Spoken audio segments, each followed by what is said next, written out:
ល្អនេះរបៀបធ្វើអំពីសុបគោទឹកពុះយើងដាក់គ្រឿងពលក្រីស្លឹកក្រូចខ្ទឹមសខ្ទឹមក្រហមម្ទេសយើងចូលទៅរួចហើយយើងបង់ឆ្អឹងសុបគោយើងចូលហើយយើងបង់សាច់យើងចូលទៀតមកចាបន្ទាប់ពីយើងបង់សាច់ចូលទឹកពុះយើងអាចស្រង់បំពុះចេញយើងដាក់ចាក់ទឹកត្រីចូលមួយវែករួចហើយយើងបង់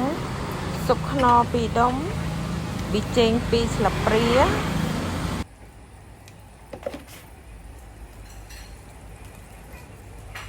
បន្ទាប់យើងដាក់ប៊ីចេង2ស្លាបព្រាទឹកពុះយើងដាក់អំបិលបន្តិចបន្ទាប់ពីអំបិលបន្តិចហើយយើងដាក់ស្ករត្នោតមួយវែកសម្លយើងដាក់ស្ករត្នោតឬស្ករឲ្យសក់ទឹកស៊ុបយើងពុះយើងអាចដាក់ពោតដាក់ឆៃថាវនិងខ្ទឹមបារាំងយើងចូលចាបន្ទាប់មកយើងទុកឲ្យទឹកស៊ុបយើងពុះរំងាស់វាឲ្យផុយជាការស្រេច